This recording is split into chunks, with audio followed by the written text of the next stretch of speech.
નમસ્કાર મિત્રો, હું છું આકાશ બ્રહ્મભટ્ટ. આજે આપણે ચર્ચા કરવાના છીએ મલ્ટીપર્પઝ હેલ્થ વર્કરના રિલેટેડ. આત્મનિર્માણ એજ્યુકેટર પોર્ટલ ઉપર મલ્ટીપર્પઝ હેલ્થ વર્કર મીન્સ MPHWનું સંપૂર્ણ સિલેબસ ફક્ત 500 રૂપિયાની અંદર કવર કરવામાં આવશે, જેની અંદર બેઝિકની કોઈ પણ ઇન્ફોર્મેશન હોય, નાનામાં નાની ઇન્ફોર્મેશનથી માંડીને એડવાન્સ લેવલ સુધીનું દરેકે દરેક સિલેબસ કવર કરવામાં આવે છે. સમજો મિત્રો, કોઈ પણ આપણે નવી બુક લેવા જઈએ જે સારી પબ્લિકેશનની હોય એ મિનિમમ 500 રૂપિયાની થતી હોય છે, તો તમારે અહીંયા એવી રીતે કન્ટેક્ટ બનાવવામાં આવે છે, એવી રીતે રિસર્ચ કરવામાં આવે છે કે તમારે જસ્ટ MPHWના રિલેટેડ જેટલા પણ વિડીયો જોશો એટલા ઇનફ છે. સમજી લો, બીજું તમારે કંઈ વાંચવાની જરૂર નહીં પડે, એ રીતે હું વિડીયો બનાવીશ. ક્લિયર? તો વધારે ટાઈમ ન લેતા આપણે મેન મુદ્દાના રિલેટેડ વાત કરીએ. તો MPHWની જવાબદારીઓ અને ફરજો એના રિલેટેડ આપણે વાત કરવાની છે. ક્લિયર? એક વસ્તુ સમજો મિત્રો, આજનું લેક્ચર થિયરિકલ બેઝ ઉપર વધારે હશે, કારણ કે જ્યારે પણ ગુજરાતી આપણે સમજવું હોય તો પહેલાં કક્કો સમજવો પડે, બારાક્ષરી સમજવી પડે, પછી આપણે ગુજરાતી લેંગ્વેજને સમજીએ. તો અહીંયા એવું જ છે. ક્લિયર? ધીમે ધીમે એકડ એકથી માંડીને ધીમે ધીમે આપણે આગળ વધીશું. અત્યારે હાલ થિયરિકલ કોન્સેપ્ટ ઉપર જોર આપીશું, જેના કારણે તમને ખ્યાલ આવી જશે કે કયો પોઈન્ટ કેવી રીતે એપ્લિકેબલ થશે, એનું સ્ટ્રક્ચર શું છે, કેવી રીતે કામ કરે છે, દરેક બાબતની વિસ્તૃત આપણે ચર્ચા કરવા જઈ રહ્યા છીએ. તો સ્ટાર્ટ કરીશું.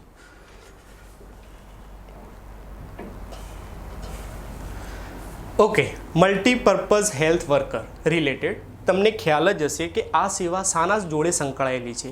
તો આરોગ્ય ખાતા જોડે સંકળાયેલી છે. તો સૌથી પહેલાં આપણને એ ખબર હોવી જોઈએ કે આરોગ્ય એટલે શું, આરોગ્યની ડેફિનેશન શું. તો સમજો, શારીરિક, માનસિક, સામાજિક અને આધ્યાત્મિક. 4 પોઈન્ટ મેં કયા? શારીરિક, માનસિક, સામાજિક અને આધ્યાત્મિક. આ 4 બાબતોના રિલેટેડ તંદુરસ્તી હોય તો આપણું આરોગ્ય સારું છે એવું કહી શકાય. મીન્સ ફક્ત કોઈ રોગનું અવેલેબિલિટી નથી, મીન્સ કોઈ રોગ નથી એના કારણે આપણે તંદુરસ્ત છીએ એવું ના કહી શકાય. 4 પોઈન્ટના બેઝ ઉપર આપણે વાત કરવાની છે. આ 4 પોઈન્ટની અંદર આપણે જો સારી રીતે ફીલ કરી શકતા હોઈએ તો આપણે તંદુરસ્ત છીએ એવું કહી શકાય. બીજા બાબતમાં વાત કરીએ તો માણસની અંદર જીવન જીવવાનો એક ઉત્સાહ હોય. ક્લિયર? જીવન જીવવાનો આનંદ, ઉત્સાહ હોય, સાથે સાથે પરિવાર અને સમાજના લાભાર્થે પોતાની રિલેટેડ તો વાત ખરી જ, પરંતુ આપણી ફેમિલી, પરિવાર અને સમાજના લાભાર્થે ઉપયોગી જીવન જીવવાનો અભિગમ આપણે ધરાવતા હોઈએ તો આપણું સ્વાસ્થ્ય સારું હોય એવું કહી શકાય. ક્લિયર? પહેલાં આપણે પોતાની વાત કરી. શું વાત કરી? શારીરિક, માનસિક, સામાજિક અને આધ્યાત્મિક. સાથે સાથે પરિવારવાદ આવ્યો અને સમાજની વાત કરવામાં આવી. આ દરેકે દરેક વસ્તુ ખૂબ સારી રીતે ફીલ કરી શકતા હોય. ટૂંકમાં મજા આવી જુઓ, જીવનમાં મજા આવી જુઓ, એના રિલેટેડ તો આપણે સારું સ્વાસ્થ્ય ધરાવીએ છીએ એવું કહી શકાય. ક્લિયર? આ આરોગ્યની વાત કરી. હવે સ્વાભાવિક છે, આરોગ્ય સેવાઓ જે પણ છે એની અંદર દુનિયા માટે ખૂબ જ ઉપયોગી છે, કારણ કે જો દરેકે દરેક માણસનું સારું આયુષ્ય હશે તો એ જે પણ કામ સાથે સંકળાયેલો હશે એ સારી ઇફિશિયન્સીથી કરી શકશે. ક્લિયર? સારી અસરકારકતા હશે. તો સ્વાભાવિક છે ફર્સ્ટ ફોકસ શાના ઉપર હોય? આરોગ્ય ઉપર હોય. એટલે જ આપણે કહી શકીએ દેશ અને દુનિયા માટે આરોગ્ય ખૂબ જ ઉપયોગી છે. ક્લિયર? ઓકે, હવે સમજો, અત્યાર સુધી આરોગ્યની બાબતમાં શું શું કામગીરી થઈ. તો શીતળાની નાબૂદીની વાત કરીએ, બાળલકવો, વાળો, રક્તપિત્ત, ધનુર, આ જેટલા પણ રોગો હતા એ નાબૂદીને આરે છે અથવા નાબૂદ થઈ ગયેલા છે. ઘણા બધા આવા રોગો છે. કોરોનાની પણ રસી ટૂંક સમયમાં આવી શકે છે, તો એ પણ એક આરોગ્ય રિલેટેડ જ વાત કરવામાં આવી. સમજાય છે? તો આપણે સમજી શકીએ છીએ કે આરોગ્ય સેવાની જે ઐતિહાસિક અસાધારણ છે, આરોગ્ય જે સેવા જે છે એ અસાધારણ સિદ્ધિ છે. જે પણ સિદ્ધિ મેળવે છે, જે પણ રોગને નાબૂદ કરે છે, તો એની સિદ્ધિ સાધારણ કહી શકાય નહીં. ઐતિહાસિક તો ખરી, સાથે સાથે અસાધારણ છે. ક્લિયર? હવે ભારતના રિલેટેડ વાત કરી કે ભારતમાં કયા કયા અલગ અલગ કાર્યક્રમો ચાલે છે તે આપણે જોઈએ. સમજો, 1948માં WHO જ્યારે ગઠન થયું ત્યારથી ભારત WHO સભ્ય છે. WHO તમને ખ્યાલ જ હશે, વર્લ્ડ હેલ્થ ઓર્ગેનાઇઝેશન. હવે સમજો શું કરવામાં આવે છે? તો આરોગ્ય સેવાઓનો વિકાસ, તાલીમ અને સંશોધન. આ માટે જે માર્ગદર્શન પ્રોવાઈડ કરે એ કોણ કરશે? પર્ટિક્યુલર ભારતની વાત કરું છું. ભારત એક તો WHO સભ્ય છે 1948થી, હવે જે પણ આ કાર્યક્રમો છે આરોગ્ય સેવાના રિલેટેડ કે આરોગ્ય સેવાનો વિકાસ કરવો, તાલીમો આપવી, નવા નવા સંશોધનો કરવા, એ માટે અલગ અલગ પ્રોગ્રામ ચાલે છે. કયા કયા પ્રોગ્રામ છે યાદ રાખો, 4 પ્રોગ્રામ છે. ફર્સ્ટ વન છે national institute for communicable disease Delhi. Means આ જેટલી પણ ઇન્સ્ટિટ્યૂટો છે, રાષ્ટ્રીય સંસ્થાઓ છે જે કાર્યરત છે એના રિલેટેડ વાત. દિલ્હીમાં 2 છે, કઈ કઈ જે મેં વાત, national institute for communication disease Delhi. Second one national institute of health and family welfare, એ પણ દિલ્હીમાં છે. Third one national institute of virology, એ પુણેમાં છે. અને fourth one all India institute of hygiene and public health, Calcutta. મિત્રો આ 4 રાષ્ટ્રીય સંસ્થાઓ છે અને આના નામ યાદ રાખવા જરૂરી છે. આગળ જોઈએ હવે. ઓકે, હવે જે આપણે 4 સંસ્થાઓની વાત કરી, પરંતુ રાષ્ટ્રીય સ્તરે જે કાર્યક્રમો છે એ પણ આપણે સમજવા જરૂરી છે. કયા કયા કાર્યક્રમો છે, શાના માટે છે? તો રોગોના નિયંત્રણ અને નિવારણ માટે. જે પણ કાર્યક્રમ આપણે બનાવીએ તો સ્વાભાવિક છે જે પણ રોગનું પ્રમાણ વધારે હોય એને કંટ્રોલ કરવું અને સોલ્વ આઉટ કરવું. એ ક્યાંથી? તો 1951થી રાષ્ટ્રીય આરોગ્ય કાર્યક્રમો અમલમાં આવ્યા. સાલ યાદ રાખજો મિત્રો, 1951. ક્લિયર? ઓકે. પરંતુ આનું એપ્લિકેબિલિટી, રાષ્ટ્રીય કાર્યક્રમ તો ખરા, પણ સ્વાભાવિક છે કેન્દ્ર સરકાર આવીના કાર્યક્રમ ઉપર દેખરેખ રાખવાની છે, નથી રાખવાની. તો કેવી રીતે ઇમ્પ્લિમેન્ટેશન થશે? છેવાડાના માનવી સુધી આ કાર્યક્રમ પહોંચે એ માટે કાર્ય કરવું જરૂરી છે. તો સ્વાભાવિક છે પર્ટિક્યુલર સ્થાનિક સરકારથી કામ કરવામાં આવશે. તો કેવી રીતે આની પ્રોસેસ શું છે એ આપણે સમજીએ. રાષ્ટ્રીય સ્તરે કેન્દ્ર સરકારમાંથી સૌથી પહેલાં ક્યાં જશે? તો રાજ્ય સરકાર જોડે. રાજ્ય સરકાર શું કરશે? સ્થાનિક લેવલે વહેંચણી કરશે. સ્થાનિક લેવલમાં શું શું આવે? જો ગ્રામ્ય સ્તરે હોય તો પંચાયત આવે, અને જો નગરના રિલેટેડ હોય તો નગરપાલિકા આવે, મહાનગર હોય તો મહાનગરપાલિકા આવે. ક્લિયર? ઇમ્પ્લિમેન્ટેશન કોણ કરે? સ્થાનિક સરકાર કરે. ક્લિયર? ઓકે, સમજો. હવે આ જે સ્થાનિક સરકાર ઇમ્પ્લિમેન્ટેશન કરે છે, આવા કાર્યક્રમો કયા કયા છે? મુખ્યત્વે 4 કાર્યક્રમ છે. અગાઉ ઇન્સ્ટિટ્યૂટ પણ 4 હતી. કયા કયા છે જોઈ લઈએ. ફર્સ્ટ વન છે revised national tuberculosis control programme. Second one national vector borne disease control programme. Third one national AIDS control programme. Fourth one reproductive and child health and national family welfare programme. હવે સમજો મિત્રો, આ point ખાસ યાદ રાખજો. NVBDCP. હવે અગાઉ આપણે જે પણ આના રિલેટેડ ચર્ચા કરવાના છીએ એની અંદર જસ્ટ આપણે શોર્ટ ફોર્મની અંદર જ લખીશું NVBDCP. એના ઉપરથી તમારે સમજી જવાનું કે national vector borne disease control programme related વાત કરવામાં આવી છે. એના ગુજરાતી રિલેટેડ પણ આપણે સમજીશું સ્ટેપ બાય સ્ટેપ. આગળ વધીએ. સમજો, આરોગ્ય કાર્યકરો આપણે વાત કરીએ છીએ મલ્ટી હેલ્થ વર્કર રિલેટેડ. તો જે આરોગ્ય કાર્યકરો છે ત્યાંથી જ ધીમે ધીમે શરૂઆત કરીએ. એ માણસ જે કાર્યકરો છે એમને ખબર કેવી રીતે પડશે કેવી રીતે કામ કરવું, શું કરવું? તો એના રિલેટેડ તાલીમ જરૂરી છે. તો તાલીમ માટે શું કરીશું? તો કેન્દ્ર સ્તરે, કેન્દ્ર કક્ષાએ જે પણ પ્રાથમિક આરોગ્ય રિલેટેડ તાલીમ આપવાની હોય એ કોણ આપશે? તો તબીબી અધિકારી આપશે. ક્લિયર? કેન્દ્રના રિલેટેડ. અને તાલુકા કક્ષાએ કોણ આપશે? તો તાલુકા આરોગ્ય અધિકારી આપશે. ક્લિયર? આ વાત કરી મેં તાલીમ રિલેટેડ. બીજી વસ્તુ, જુદા જુદા જે આરોગ્ય કાર્યક્રમો કરવામાં આવે છે, સાથે સાથે રાષ્ટ્રીય વાહકજન્ય રોગ નિયંત્રણ કાર્યક્રમ જે આપણે સેકન્ડ વન જોયું હતું એનું જ છે આ ગુજરાતી. શું થાય ગુજરાતી? રાષ્ટ્રીય વાહકજન્ય રોગ નિયંત્રણ કાર્યક્રમ. મીન્સ જેટલા પણ આરોગ્ય કાર્યક્રમો કરવામાં આવે છે એમાં ખાસ કરીને કયા કાર્યક્રમ ઉપર સૌથી વધારે ભાર આપવામાં આવે છે? તો એ કાર્યક્રમનું નામ છે રાષ્ટ્રીય વાહકજન્ય રોગ નિયંત્રણ કાર્યક્રમ. ક્લિયર? ઓકે. હવે સમજો, જે આ તબીબી અધિકારીશ્રીઓ છે એમના દ્વારા આશા વર્કર બહેનોને પણ તાલીમ આપવામાં આવે છે. મીન્સ આરોગ્ય કાર્યકરોની જે આપણે વાત કરી પર્ટિક્યુલર હેલ્થ વર્કર, સાથે સાથે આશા વર્કરને પણ તાલીમ કોણ આપશે? તબીબી અધિકારી આપશે. બીજી વસ્તુ, તાલીમ બીજું કોણ કોણ આપે છે? તો જિલ્લાની અંદર જે જિલ્લા તાલીમ ટીમો હોય, અલગ અલગ જિલ્લામાં અલગ અલગ ટીમોનું ગઠન થતું હોય છે. સાથે સાથે અન્ય જે તાલીમ સંસ્થાઓ છે કે જે તાલીમનું આયોજન કરે છે એ પણ તાલીમ આપી શકે. ક્લિયર? મેં વાત શું કરી? તબીબી અધિકારી, તાલુકા આરોગ્ય અધિકારી, સાથે સાથે જિલ્લામાં અલગ અલગ ટીમ હોય, સંસ્થાઓ હોય, દરેકે દરેક તાલીમ આપી શકે છે. આગળ જોઈએ હવે. સમજો હવે આ તાલીમ જે પણ છે તબીબી અધિકારી આપે છે, તાલીમ સંસ્થાઓ આપે છે, તો એની અંદર સ્વાભાવિક છે એમના સહાયક પણ હોવા જોઈએ કે જે એમને મદદ કરે. તો મદદ કોણ કરશે? આરોગ્ય નિરીક્ષક. શબ્દ યાદ રાખજો, આરોગ્ય નિરીક્ષક. અને બીજો પર્સન કોણ છે? તો લેબોરેટરી ટેકનિશિયન. એ શું કરશે? જે તબીબી અધિકારીશ્રીઓ છે જે તાલીમ પ્રોવાઈડ કરે છે એમને તાલીમ કામમાં મદદ કરશે. ક્લિયર? કેન્દ્ર કક્ષાએ તબીબી અધિકારી, તાલુકા લેવલે તાલુકા આરોગ્ય અધિકારી. એમનો સહાયક કોણ? 2 સહાયક. યાદ રાખજો મિત્રો નામ, આરોગ્ય નિરીક્ષક અને લેબોરેટરી ટેકનિશિયન. ક્લિયર? આ વાત કરી આપણે તાલીમ રિલેટેડ. આગળ જોઈએ કે જે વિવિધ આરોગ્ય કાર્યકરો છે, વિવિધ જે પણ લક્ષી જે પણ રિલેટેડ કામ કરતા હોય આરોગ્ય કાર્યકરો, એ સ્વાભાવિક છે ડાયરેક્ટ કોન્ટેક્ટ કોના જોડે થવાનું? જન સમુદાય જોડે થવાનું. તો જન સમુદાય જોડે સીધા સંપર્કમાં આવવાના. આવા આરોગ્ય કાર્યકરો કયા કયા હોઈ શકે? આપણે આરોગ્ય કાર્યકરોને ડિફાઇન કરવા હોય તો સ્વાભાવિક છે આશા જેવા સ્વયંસેવકો હોય, ખાનગી તબીબો પણ હોય, એ પણ આ કાર્ય કરી શકે છે. સ્વૈચ્છિક સંસ્થાઓના કાર્યકરો પણ હોય. બરાબર છે? મીન્સ આ સ્વૈચ્છિક સંસ્થાઓના કાર્યકરો મીન્સ એમને કહેવામાં નથી આવતું, પરંતુ પોતાની ઈચ્છાથી એ કાર્યક્રમમાં ભાગ લે છે. આવા કાર્યકરો હોય. આરોગ્યની સેવાઓ ઉપલબ્ધ કરાવવામાં મદદરૂપ થાય છે. કોણ કોણ થાય છે? આશા જેવા સ્વયંસેવકો, ખાનગી તબીબો છે, સ્વૈચ્છિક સંસ્થાઓના કાર્યકરો છે, સાથે સાથે આરોગ્યની સેવાઓ જે પણ આપી શકતા હોય એ દરેકે દરેક વસ્તુ આરોગ્ય કાર્યકરો આપણે કહી શકીએ. ક્લિયર? આગળ જોઈએ.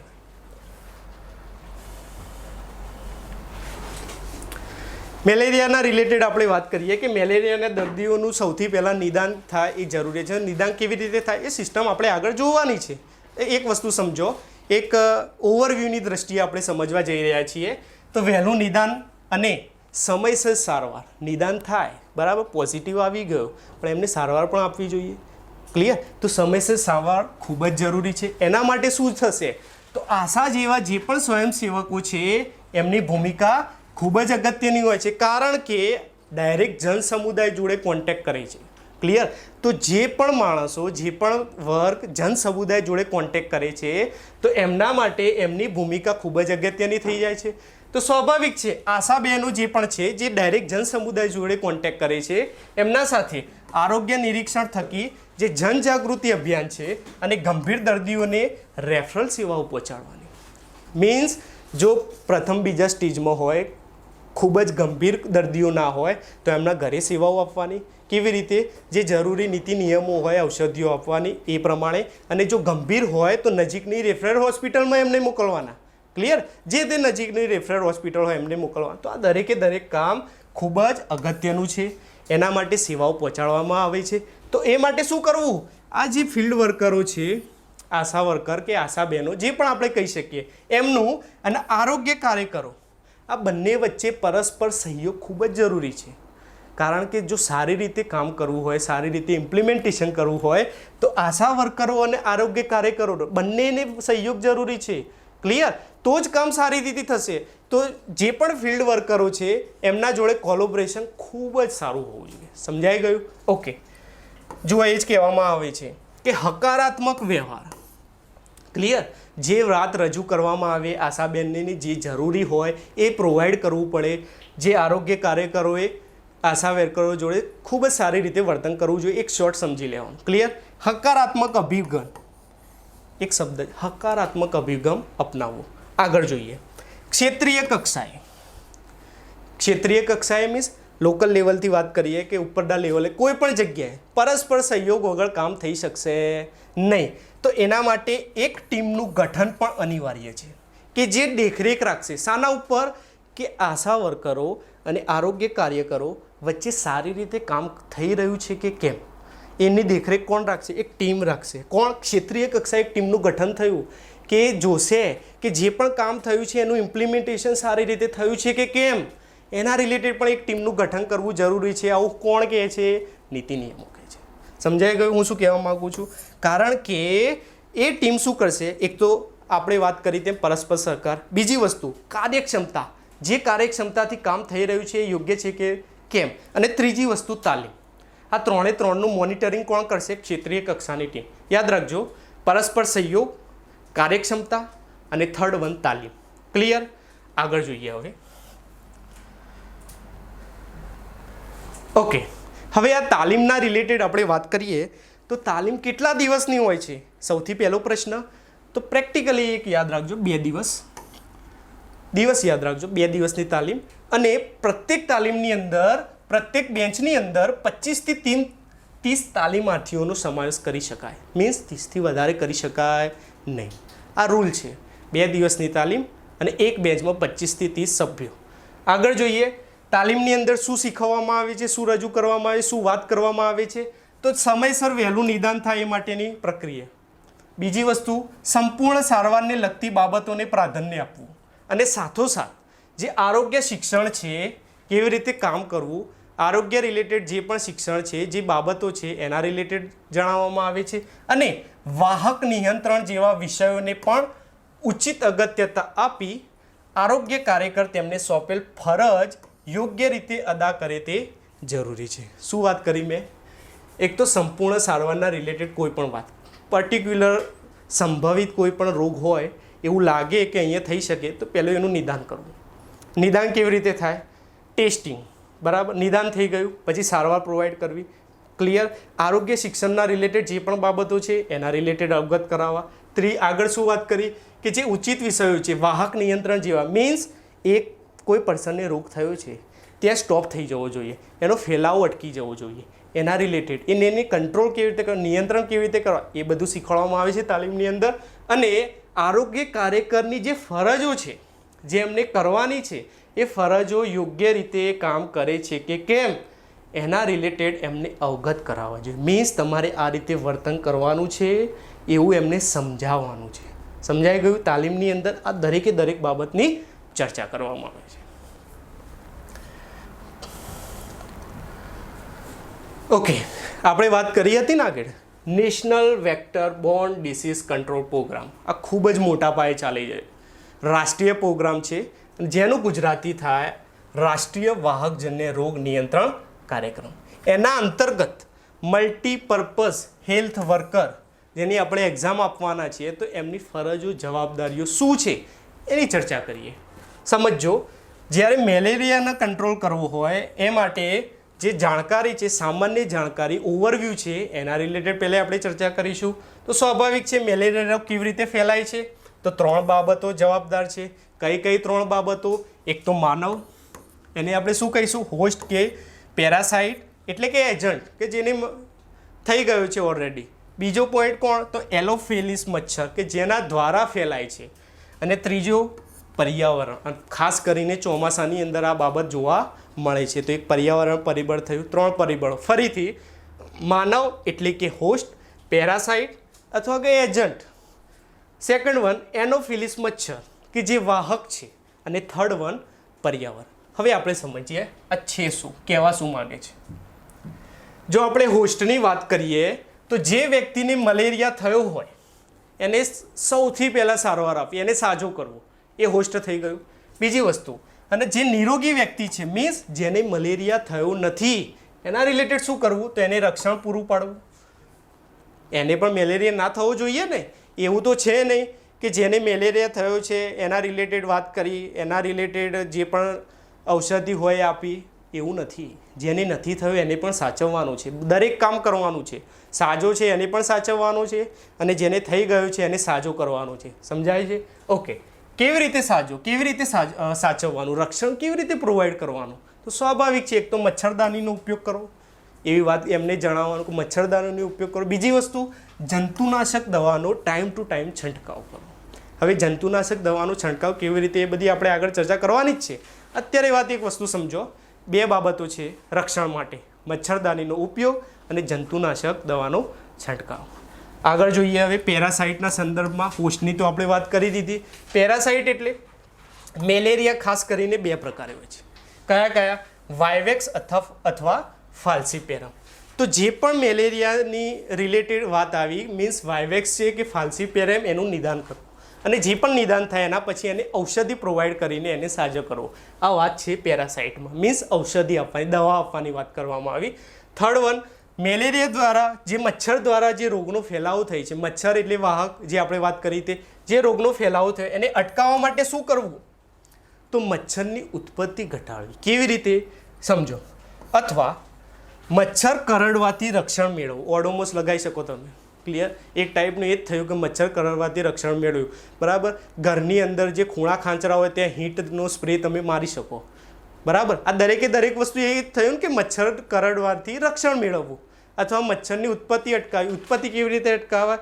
તો જ્યાં પણ ખાબોચિયામાં ઘરની બહાર કે આજુબાજુ પાણી ભરાયેલા હોય તો એનો નિકાલ કરવો. પાણી ભરાયેલું રહેવું જોઈએ નહીં. ઘરની અંદર જે પાણીના વાસણો છે, જે પાણી ભરવાની જે જગ્યાઓ છે, એનું ઢાંકણું ચુસ્ત બંધ રાખવું, જેના કારણે મચ્છર અંદર પ્રવેશી શકે નહીં. આ બધી દરેક બાબત હોઈ શકે. સમજાય છે? તો એના માટે રહેણાંકની અંદર મચ્છર પ્રવેશતા અટકાવવા, આ દરેક વસ્તુ આપણે કરી શકીએ. મીન્સ મચ્છરથી આપણે દૂર રહેવાનું છે. જે પણ હોય ગમે તે રીતે મચ્છરથી દૂર રહેવાનું. આગળ જોઈએ હવે મેલેરિયા સર્વેલન્સના હેતુઓ. સર્વેલન્સ જે કામગીરી છે એ કેમ કરવામાં આવે છે, એના હેતુઓ શું છે એ આપણે સમજીએ. NVBDCP જે આપણે વાત કરી તે રાષ્ટ્રીય વાહકજન્ય રોગ નિયંત્રણ કાર્યક્રમ, એની અંદર શું કરવામાં આવે છે મલેરિયા સર્વેલન્સના રિલેટેડ? તો રોગનું જે પ્રમાણ જે છે, કેટલા પ્રમાણમાં રહેલું છે એ જાણવા તથા રોગનો ફેલાવો કયા સમયમાં વધુ પ્રમાણમાં થઈ રહ્યો છે એના રિલેટેડ જાણકારી મેળવવાનું છે. એટલે તમને ખબર પડી કે રાષ્ટ્રીય કાર્યક્રમની અંદર શું કરવામાં આવે છે, રોગ કયા પ્રમાણના લીધે આટલો બધો ફેલાવો થઈ રહ્યો છે. બીજી વસ્તુ કે જે ફેલાવો થઈ રહ્યો છે એ કયા સમયમાં થઈ રહ્યો છે, કેમ થઈ રહ્યો છે અને કયા સમયમાં. તમે શું ઈચ્છો છો કયા સમયમાં હોય? વિચારો જસ્ટ. ખાસ કરીને તમે જોશો તો ચોમાસાના સમયની અંદર, ક્લિયર, ચોમાસાના સમયની અંદર આનો ફેલાવો ખૂબ જ વધારે હોય છે. ક્લિયર? તો સર્વેલન્સ કામગીરી પણ ખાસ કરીને ચોમાસાની અંદર બહુ જ થતી હોય છે. બીજી વસ્તુ, સર્વેલન્સમાં જે લેબોરેટરી નિદાન થયું, મીન્સ નિદાન કરવું ખૂબ જરૂરી છે. કેવી રીતે થાય? સેમ્પલો લેવાના. શંકાસ્પદ દર્દીઓ હોય એમના સેમ્પલો લેવાના. એમના લીધે લેબોરેટરી નિદાન ખૂબ જ જરૂરી છે. સર્વેલન્સ એમને એટલું તો કરવાનું છે નહીં, તો નિદાન કરવું જોઈએ. આ મુખ્ય હેતુ શું છે? જન સમુદાયમાં મેલેરિયા રોગનું પ્રસારણ થતું અટકાવવાનું છે. ક્લિયર? જે પણ શંકાસ્પદ દર્દીઓ છે આ દરેકના સેમ્પલને લેબોરેટરીમાં મોકલવાના, જેનાથી શું થાય? ફેલાવો અટકી જાય અને જેને છે એ પોઝિટિવ છે કે નેગેટિવ એ ક્લિયર થઈ જાય. જે પણ સેમ્પલ લીધો એના બેઝ ઉપર, અને જો એ પોઝિટિવ આવે છે તો શું કરવાનું? ઔષધિ આપવાની. નેગેટિવ આવે છે, okay, good, very good, clear, okay. આગળ જોઈએ. જન સમુદાયની અંદર રોગનું પ્રમાણ જુદા જુદા પરિબળો ઉપર આધારિત છે. શું કહ્યું મેં? જુદા જુદા પરિબળો. કયા પરિબળો? એક તો ચોમાસાનું પરિબળ કામ કરે, પર્યાવરણીય. બીજી વસ્તુ આગળ જોઈએ કે જેની અંદર જન સમુદાયમાં રહેલા ચેપ ધરાવતા વ્યક્તિઓ કે જેને ઓલરેડી મેલેરિયા થઈ ગયો છે, એ જે ચેપી છે આવા વ્યક્તિઓ, એને બાયફર્કેટ કરવાના. પછી જેને ચેપ લાગી શકે તેવા નિરોગી વ્યક્તિઓ, જે ચેપી વ્યક્તિઓ છે અને જે નજીક એમના જોડે રહે છે અથવા ખૂબ જ બાજુમાં રહેતા હોય કે કોઈ પણ રીતે એક એરિયા આપણે નક્કી કર્યો, સેમ્પલો લીધા, એની અંદર નિરોગી વ્યક્તિઓ પણ હોય, રોગી વ્યક્તિઓ પણ હોય, તો સ્વાભાવિક છે કેવી રીતે બાયફર્કેટ કરવાનું કે એક તો ચેપી વ્યક્તિઓ એનું લિસ્ટ બનાવવું, નિરોગી વ્યક્તિઓ કે જેને ચેપ લાગી શકે છે એનું એક લિસ્ટ બનાવવું, અને વાહક મચ્છરોની ઉપસ્થિતિ અને સાનુકૂળ પર્યાવરણ પરિબળો મુખ્ય છે. વાહક મચ્છરોની ઉપસ્થિતિ કેવી રીતે થશે? તો સ્વાભાવિક છે પાણી. કેવી રીતે? પાણી. જે ખાબોચિયા ને બધું છે એ સાફ કરો, ક્લીન કરો, જંતુનાશક દવાનો છંટકાવ કરો, ઘરની અંદર જે પાણીના વાસણો છે એ બધા પેક કરો, બંધ કરો. મીન્સ બહારથી કોઈ મચ્છર અંદર એન્ટર થવો જોઈએ નહીં. હવા ચુસ્ત ઢાંકણ બનાવી દેવાનું. એના રિલેટેડ વાત કરવામાં આવી છે. આગળ જોઈએ હવે શંકાસ્પદ મેલેરિયાના દર્દીઓના લોહીના નમૂના એકત્ર કરી, જે આપણે વાત કરી તેમ લેબોરેટરીની અંદર મોકલ્યા. પરીક્ષણ ખૂબ જ જરૂરી છે, કારણ કે પરીક્ષણ થશે તો જ આપણને ખબર પડશે કે આ ભાઈને મેલેરિયા છે કે નથી. બરાબર? એ માટે મેલેરિયા નિયંત્રણ માટેની રણનીતિમાં એક અભિન્ન અંગ છે. મીન્સ પહેલી બાબત જ એ આવે ટેસ્ટિંગ. ટેસ્ટિંગ ઉપર ફોકસ કરો. અત્યારે હાલ કોરોનામાં શું ચાલે છે? મેક્સિમમ ટેસ્ટિંગ કરો, જેનાથી ખબર પડે કે કોણ વાહક, મીન્સ જે પણ દર્દી છે એ રોગી છે કે નથી, કારણ કે રોગી દર્દી ફેલાવો કરતો રહે છે. તો ટેસ્ટિંગ ઉપર સૌથી પહેલાં વધારે ફોકસ કરવાની વાત કરવામાં આવી છે. બીજી વસ્તુ, મેલેરિયા તરીકે જે નિદાન થયેલા દરેક કેસ છે એને સમયસર સંપૂર્ણ સારવાર આપવામાં આવે તો જન સમુદાયમાં રહેલા મેલેરિયા પેરાસાઇટનો લોડ પ્રમાણ ઘટી જાય છે. હવે સ્વાભાવિક છે જે પણ રોગી હોય, જે પણ મેલેરિયા ધરાવતો હોય, એને જો સારી રીતે સારવાર આપવામાં આવે, ક્યારે? ટેસ્ટિંગ થયા પછી. તો સ્વાભાવિક છે ઝડપી ટેસ્ટિંગ કરીશું તો જે પણ શંકાસ્પદ કેસો છે પ્રથમ બીજા સ્ટેજમાં હોય એનો એ સ્ટેજમાં જ નિદાન થઈ જાય તો એનો ફેલાવો અટકી જાય, જે સાયકલ છે ફેલાવાની એ અટકી જાય. એના માટે ટેસ્ટિંગ ઉપર ભાર આપવાની વાત કરવામાં આવી છે. હવે આ એક શબ્દ સમજવાનો છે તમારે, ઇન્ક્યુબેશન ઇન્ટરવલ.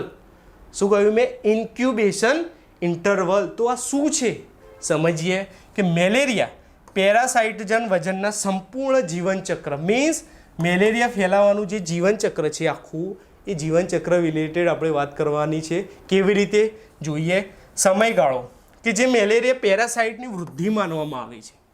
ફેલાય કેવી રીતે? મેલેરિયા પેરાસાઇટની વૃદ્ધિ થાય એ રીતે ફેલાય. કેવી રીતે ફેલાય? તો જોઈએ માનવ શરીરની અંદર કઈ વૃદ્ધિ થાય? તો અસેક્સ્યુઅલ, અને મચ્છરોના શરીરમાં સેક્સ્યુઅલ. બે વસ્તુ યાદ રાખો. માનવ શરીરમાં વૃદ્ધિ થાય એને કહેવાય અસેક્સ્યુઅલ, મચ્છરના શરીરમાં વૃદ્ધિ થાય સેક્સ્યુઅલ. શાની વૃદ્ધિ? પેરાસાઇટની. ક્લિયર? પેરાસાઇટ કોના જોડે સંકળાયેલો છે? મેલેરિયા રોગ જોડે સંકળાયેલો છે. આગળ વાત કરી તેમ સમજો. હવે આ જે સમગ્ર સમયગાળો છે એને જ આપણે કહીશું ઇન્ક્યુબેશન ઇન્ટરવલ. કયો સમયગાળો? જે વૃદ્ધિ થાય છે પેરાસાઇટની શરીરની અંદર એ વૃદ્ધિ જ કહી શકીએ આપણે કે ઇન્ક્યુબેશન ઇન્ટરવલ છે. હવે જોઈએ કયો ટાઈમ, કેવી રીતે વૃદ્ધિ થાય છે, એ દરેક વસ્તુ સમજીએ. જોઈએ પખવાડિયે જે સર્વેલન્સ છે એ પાછળના વિજ્ઞાન આધારિત કારણો. આપણે આ જે ઇન્ક્યુબેશન ઇન્ટરવલની જે વાત કરી ને એ આપણે આગળ જોઈએ છે. Take it easy. અત્યારે હાલ પખવાડિયે જે સર્વેલન્સની જે કામગીરી છે એ કેમ કરવામાં આવે છે, એના વિજ્ઞાન આધારિત કારણો શું છે એ સમજીએ. તો દર પખવાડિયે ઘરે ઘરે ફરી કરવામાં આવતી સર્વેલન્સ કામગીરીમાં મુખ્ય 3 બાબતો છે. કઈ 3 બાબતો? તો છેલ્લી મુલાકાત. બરાબર, જે છેલ્લી મુલાકાત મીન્સ છેલ્લે જ્યારે સર્વેલન્સ કર્યું એ સર્વેલન્સથી હાલની મુલાકાત મીન્સ હાલનું જે સર્વેલન્સ, આ બે વચ્ચે જે સમયગાળો વધ્યો એ સમયગાળામાં જેને તાવ આવ્યો હોય. શું કહ્યું મેં? લાસ્ટ સર્વેલન્સ થી અત્યારનું સર્વેલન્સ, આ બંને વચ્ચે જેને તાવ આવ્યો હોય એ તમામ તાવના કેસોની શોધખોળ કરવાની. એ સ્વાભાવિક છે આપણે વાત કરીશું કે લાસ્ટ સર્વેલન્સથી અત્યારના સર્વેલન્સમાં જેને પણ તાવ આવ્યો હોય એ દરેકે દરેક માણસ રેફરલ હોસ્પિટલમાં જઈને પોતાનું નામ નોંધાઈ આવે. કોઈ જવાનું જશે તો એ મિનિમમ ક્રાઇટેરિયા આવશે. તો સ્વાભાવિક છે એની શોધખોળ કરવી પડશે. શોધખોળ કર્યા પછી શું કરવાનું? તમામ તાવના જે કેસો હતા એના લોહીના નમૂના એકત્ર કરવાના. ક્લિયર? સેમ્પલો લેવાના બ્લડના. પછી શું કરવાનું?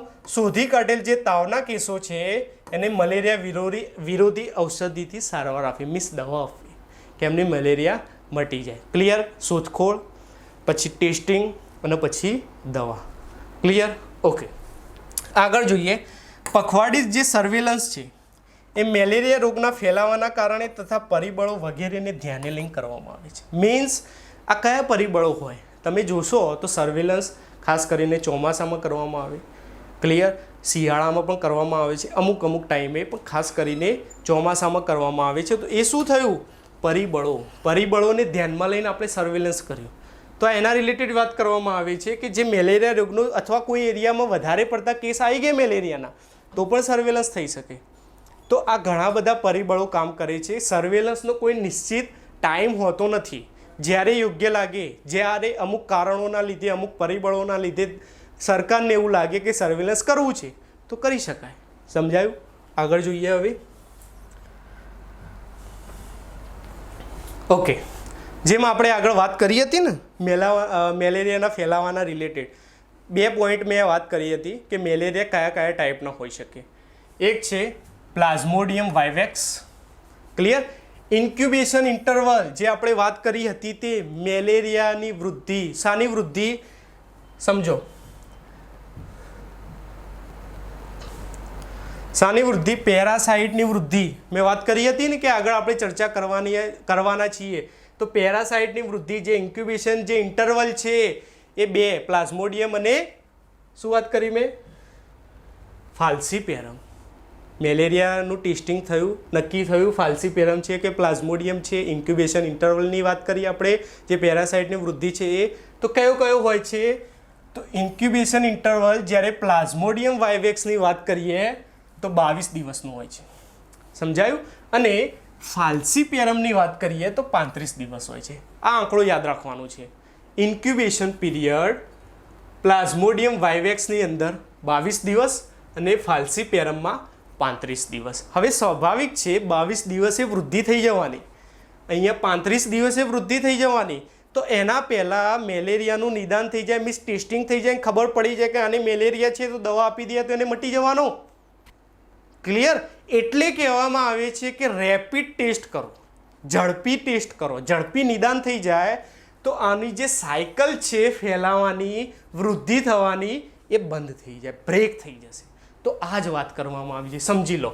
જેના કારણે શું થશે? સર્વેલન્સ કામગીરીની અંદર ઇન્ક્યુબેશન જે ઇન્ટરવલનો સમયગાળો છે એ ઓછા અંતરમાં, મીન્સ અહીંયા 22 દિવસની વાત કરવામાં આવી છે. 10 દિવસમાં ટેસ્ટિંગ થઈ જાય પહેલાં, 10 દિવસ પહેલાં ટેસ્ટિંગ થઈ જાય તો વૃદ્ધિ ઘણી ઓછી હોય તો એને ઝડપી મટી જાય અને ફેલાવો પણ અટકી જાય. એ જ રીતે ફાલ્સીપેરમમાં 15 દિવસે ટેસ્ટિંગ થઈ જાય તો એ પણ એ રીતે રોકી શકાય. તો એ જ કહેવામાં આવ્યું છે સર્વેલન્સની અંદર નિયમિત જે સમયગાળો છે એ ઓછા અંતરમાં, મીન્સ 22 દિવસથી ઓછું અંતર, 35 દિવસથી ઓછું અંતર, એની અંદર ટેસ્ટિંગ કરીને એને જરૂરી ઔષધિ પ્રોવાઈડ કરવાની અને મટાડી દે, સાયકલ રોકી દેવાની. એ જ વાત કરી. બીજી સાયકલ પહેલાં શોધી શકાય, મીન્સ જે વૃદ્ધિની સાયકલ છે એ જે બીજી સાયકલ સ્ટાર્ટ થાય 22 દિવસ પછી કે 35 દિવસ પછી, એના પહેલાં એને શોધીને રોકી શકાય છે. એટલે વાત કરવામાં આવે છે સર્વેલન્સ ખૂબ જ અગત્યનું છે. ક્લિયર? ઓકે. હવે વિશ્વ આરોગ્ય સંસ્થા, જે આપણે આગળ વાત કરી હતી, WHO, એને એક સૂત્ર આપ્યું છે. સૂત્ર યાદ રાખવાનું, કંઈ ખાસ છે ને, T3 છે. T3માં શું આવે? તો ટેસ્ટ, ટ્રીટ અને ટેસ્ટ. ક્લિયર? 3Tની વાત કરીએ આપણે. હવે સમજીએ. શંકાસ્પદ તમામ જે મેલેરિયાના કેસો છે એને શું કરવાનું? લેબોરેટરી પરીક્ષણ માટે મોકલવાનું. નિદાન કરી મેલેરિયા છે કે કેમ એ જોઈ લેવાનું અને ગુણવત્તાયુક્ત મેલેરિયા વિરોધી ઔષધિથી સંપૂર્ણ સારવાર આપવી. આ કોણ કહે છે? WHO કહે છે, જે આપણે કરી જ રહ્યા છીએ. બીજી વસ્તુ, જે પણ મેલેરિયા કેસની સંપૂર્ણ વિગતો છે એનો રેકોર્ડ નિભાવવો. એવું નહીં કે ફોર એક્ઝામ્પલ જે પર્સનને મેલેરિયા થયો, દવા આપી દીધી, વાત પતી ગઈ. ના, એનું નામ, જે નીતિ નિયમો છે એ પ્રમાણે એનો રેકોર્ડ હોવો જોઈએ. અને રેકોર્ડ નિભાવ્યા પછી એને ટ્રેક પણ કરવું કે અત્યારે હાલ એ કેવી રીતે જીવન જીવે છે, મીન્સ અત્યારે હાલ સ્વસ્થ છે કે કેમ, એ જ જોવાનું છે. બીજું બધું એની પર્સનલ લાઈફમાં જવાની કંઈ જરૂર છે નહીં. રેકોર્ડ નિભાવો અને ટ્રેક કરવો. આગળ જોઈએ. હવે મલ્ટીપર્પઝ હેલ્થ વર્કરની મુખ્ય ફરજો કઈ કઈ? પ્રશ્ન પહેલી વાત કે વહેલું નિદાન. કેમ? કારણ કે બીજી સાયકલ ચાલુ થવી ના જોઈએ. તો વહેલું નિદાન, પછી ત્વરિત સારવાર આપી દો. ક્લિયર? તબીબી અધિકારી જે છે પ્રાથમિક આરોગ્ય કેન્દ્ર દ્વારા જે પણ તૈયાર કરેલ પખવાડિક હાઉસ ટુ હાઉસ કાર્યક્રમ મુજબ સર્વેલન્સ કામગીરી કરવી. કોને કરવી? તબીબી અધિકારી શ્રી અને પ્રાથમિક આરોગ્ય કેન્દ્ર દ્વારા જે પણ પખવાડિક હાઉસ ટુ હાઉસ કાર્યક્રમ રજૂ કરવામાં આવ્યો છે એ પ્રમાણે આપણે સર્વેલન્સની કામગીરી કરવાની છે. ક્લિયર? આ સર્વેલન્સ કામગીરી આપણે કરીએ પછી શું થવાનું? શંકાસ્પદ કેસો મળવાના, મીન્સ તાવવાળા દર્દીઓ મળવાના, તો એમના સેમ્પલ લેવાના. સેમ્પલ લઈને શું કરવાનું? લોહીના નમૂના એકત્ર કરવાના. અથવા રેપિડ ડાયગ્નોસ્ટિક ટેસ્ટ મારફતે કીટ આવે છે ને કે ઓન ધી સ્પોટ ખબર પડી જાય કે આ પોઝિટિવ છે કે નેગેટિવ, તો જે રેપિડ ડાયગ્નોસ્ટિક ટેસ્ટ છે એના દ્વારા પણ નિદાન કરી શકાય. બીજી વસ્તુ શું થાય? તો લોહીના નમૂના લઈને લેબોરેટરીમાં મોકલવાના અને એની નોંધ, જેટલા પણ આપણે ટેસ્ટિંગ કર્યા અને જે ડાયગ્નોસ્ટિક ટેસ્ટ કર્યા એ દરેક પર્સનની નોંધ પણ રાખવાની હોય ને. ક્યાં રાખવાની? તો M1 રજિસ્ટરમાં રાખવાની. ક્લિયર? કોની? એક તો સેમ્પલ લીધા એ અને જે ટેસ્ટ કર્યા એ, આમની દરેકની નોંધ M1 રજિસ્ટરમાં રાખવાની. અને જે પણ લોહીના નમૂના એકત્રિત કર્યા એ વિના વિલંબે M1 ફોર્મ સાથે નજીકની લેબોરેટરીમાં પહોંચતા કરવા. એટલું સેમ્પલ જસ્ટ મોકલવાનું નથી મિત્રો. સેમ્પલના સાથે M1 ફોર્મ કે જેની અંદર જે પણ પેશન્ટ હોય, જે શંકાસ્પદ કેસ હોય એની વિગત સાથે મોકલવાનું છે. ક્યાં? તો લેબોરેટરીમાં. આગળ જોઈએ, જે શંકાસ્પદ મેલેરિયા જે દર્દીઓને જણાઈ ગયો છે એમને ઔષધ સૂચિ મુજબ મીન્સ જે દવાઓ આપવાની છે એમને એ પ્રમાણે સારવાર આપવાની. કોણ આપશે? તબીબી અધિકારીશ્રી અને પ્રાથમિક આરોગ્ય કેન્દ્રો દ્વારા જે ટીમ છે, જે વર્કરો છે એના દ્વારા પ્રોવાઈડ કરવામાં આવશે. આગળ જોઈએ હવે, ગંભીર પ્રકારનો જો મેલેરિયા દર્શાય, હવે અમુક બીજા ત્રીજા સ્ટેજમાં સાયકલ બીજી પણ ચાલુ થઈ જઈ હોય. ક્લિયર? સમજાય છે? આગળ વાત કરી તેમ 22 ને 35 દિવસમાં વધારે થઈ ગયા, સાયકલ ચાલુ થઈ ગયું હોય, વૃદ્ધિ વધી ગઈ હોય, તો એમને શું કરવાનું? નજીકનું જે પણ આરોગ્ય કેન્દ્ર હોય અથવા હોસ્પિટલ હોય ત્યાં જાય, ત્યાં એમની સારવાર થાય. એ બાબતના રિલેટેડ એમને કહેવાનું, જે સંભાવના, જે રિફર કરવાનું, મીન્સ એમને જણાવવાનું કે તમે ઘરે હવે સુવિધા જે સારવાર છે એ નહીં લઈ શકો તો તમારે પ્રાથમિક આરોગ્ય કેન્દ્ર અથવા હોસ્પિટલમાં જવું જોઈએ. બીજી વસ્તુ, રિફર કરતાં પહેલાં આપણે જે રિફર કરીએ છીએ એમને પ્રાથમિક આરોગ્ય કેન્દ્ર અથવા હોસ્પિટલ ખાતે જવા માટે, પણ એના પહેલાં શું કરવું? તો મેલેરિયાના જે નિદાન માટે લોહીના નમૂના એકત્ર કર્યા હોય, બરાબર, અથવા રેપિડ ડાયગ્નોસ્ટિક ટેસ્ટ હોય, આ બે જે છે એનાથી નિદાન સાથે પ્રાથમિક સારવાર પણ આપવી જોઈએ. મીન્સ રિફર કરવાની વાત બરાબર, પણ અત્યારે હાલ જેટલું થઈ શકે એટલું તો આપણે કરવાનું જ છે, બરાબર. છૂટી જવાનું નથી કે ભાઈ તમે ત્યાં જતા રહેજો, ના, પ્રાથમિક સારવાર આપવાની છે. આગળ જોઈએ, જે તે વિસ્તારના જે આશા કાર્યકર બહેનો હોય, આશા બહેનો હોય, એ મુલાકાત લઈ તેઓ દ્વારા એકત્ર કરેલ લોહીના નમૂનાઓ મેળવી. કોણ એકત્ર કરશે? આશા બહેનો. આશા બહેનો જે તે વિસ્તારમાં વોર્ડ વાઇઝ હોય છે, બરાબર. તો એ જે તે વિસ્તારમાં અલગ અલગ જગ્યાએ મુલાકાત લઈ એમને જે નમૂનાઓ લીધા હોય લોહીના એ દરેકે દરેક એકત્ર કરી M1 ફોર્મ સાથે લેબોરેટરીમાં પહોંચાડવા. જેમ આગળ વાત કરી કાર્યકરોની, આરોગ્ય કાર્યકરોની, એ જ વસ્તુ આશાબેનને કરવાની છે. શું વાત કરી? કે જે ટેસ્ટિંગના લોહીના નમૂના લીધા એ અને M1 ફોર્મ, આ દરેકે દરેક વસ્તુ ભેગી કરીને લેબોરેટરીમાં પહોંચાડવી. અને જો પોઝિટિવ જણાય, બરાબર, એ પહોંચી તો ગયું, પણ તે પર્સન જો પોઝિટિવ જણાય તો દર્દીઓની મુલાકાત લેવાની પછી કે જે પોઝિટિવો છે એ મુજબ હકીકત બરાબર છે કે કેમ તેની ચકાસણી કરવી. આશાબેને જે પણ કામગીરી કરી, પોઝિટિવ દર્દી આવ્યા, બરાબર, પછી જે પણ માણસ હોય એમની મુલાકાત લઈ અને જે પ્રમાણે ડેટા અવેલેબલ છે M1 ફોર્મમાં જણાવ્યું છે એ માહિતી બરાબર છે કે કેમ એની ચકાસણી કરવાની. કોણે? આરોગ્ય કર્મચારીઓએ, આરોગ્ય કાર્યકરોએ. આગળ જોઈએ હવે, આશાબહેનો અને અન્ય વેન્ટિલેટર્સ કે જે એમના જોડે સહયોગ કરતા હોય, સારી રીતે કામગીરી કરતા હોય ફિલ્ડની અંદર, બરાબર, એમને શું કરવાનું? જરૂરી મેલેરિયા વિરોધી ઔષધો અને સાધન સામગ્રી જરૂરિયાત મુજબ ઉપલબ્ધ કરાવવી. મીન્સ આરોગ્ય કાર્યકરોએ આશાબહેનો અને વેન્ટિલેટર્સને સુવિધા આપવાની. શું સુવિધા આપવાની? તો મેલેરિયા વિરોધી જે દવાઓ છે, જે ઔષધો છે અને સાધન સામગ્રીની જે જરૂરિયાત છે એ એમના જોડે હોવી જોઈએ. આ દરેકે દરેક પ્રોવાઈડ કરવાની આશાબહેનોને દરેક વસ્તુ જે જરૂરી છે, ઔષધો અને જરૂરી સાધન સામગ્રી આપવી જ પડશે. ક્લિયર? બીજી વસ્તુ, જે લોહીના નમૂનાઓ એકત્ર કરવામાં આવ્યા, વપરાયેલ જે મેલેરિયા વિરોધી ઔષધો છે, આ દરેકે દરેક વસ્તુનો રેકોર્ડ પણ હોવો જોઈએ. એવું જરૂરી નહીં આશાબહેને અને વેન્ટિલેટર્સે જે માગ્યું એ પ્રમાણે આપ્યું પણ ખરો, બરાબર છે, પરંતુ એનો રેકોર્ડ હોવો જોઈએ. ક્લિયર? રેકોર્ડ વગર કોઈ પણ કાર્ય કરવું નહીં. આગળ જોઈએ, જે લોહીના નમૂના એકત્ર કરવા માટે જે પણ વસ્તુઓનો ઉપયોગ કર્યો, ખાસ કરીને જંતુનાશક રહેલી ડિસ્પોઝેબલ નીડલ છે, લેસેન્ટમાં વપરાય અથવા સાફ કરેલી જે માઇક્રોસ્લાઇડ છે. શું કહ્યું મેં? જંતુરહિત રહેલી ડિસ્પોઝેબલ નીડલ, લેસેન્ટ અને સાફ કરેલી માઇક્રોસ્લાઇડનો ઉપયોગ થાય, સારી રીતે થાય એ માટે ચોકસાઈ ખૂબ જ જરૂરી છે. શું કર્યું? ચોકસાઈ ખૂબ જ જરૂરી છે. મીન્સ વારે ઘડીએ એને ધોઈ દેવું અથવા જે ડિસ્પોઝેબલ હોય તો નવી વસ્તુનો ઉપયોગ કરવો. આ દરેકે દરેક બાબતની ચોકસાઈ કરવી જરૂરી છે. આરોગ્ય કાર્યકરે આ દરેકે દરેક બાબતની ચોકસાઈ રાખવી પડશે. આગળ જોઈએ હવે કે જ્યારે પણ જંતુનાશક દવાના રિલેટેડ વાત કરવામાં આવે તો જે છંટકાવ માટે જરૂરી દવાનો જથ્થો છે, જંતુનાશક દવા છાંટવામાં આવે છે એનો જે જથ્થો છે એ ગ્રામ્ય સ્તરે સુરક્ષિત જગ્યાએ સ્ટોરેજ થાય તેની કાળજી રાખવી. મીન્સ જે દવા છે એનો જથ્થો ગ્રામ્ય સ્તરે સારી જગ્યાએ, સુરક્ષિત જગ્યાએ, કે જેનાથી કોઈને નુકસાન ન થાય, ક્લિયર, એવી જગ્યાએ રહે એની કાળજી રાખવાની છે. પછી જંતુનાશક દવાના છંટકાવથી, એવું તો છે નહીં, ફોર એક્ઝામ્પલ આપણે જંતુનાશક દવાનો છંટકાવ કરવો છે પર્ટિક્યુલર એરિયામાં, તો આજે ઈચ્છા થઈને કાલે છંટકાવ કરી દેવાની? તો ના. એ પહેલાં એ વિસ્તારના જે જનસમુદાયો છે એમને 2 અઠવાડિયા પહેલાં જણાવવું પડશે.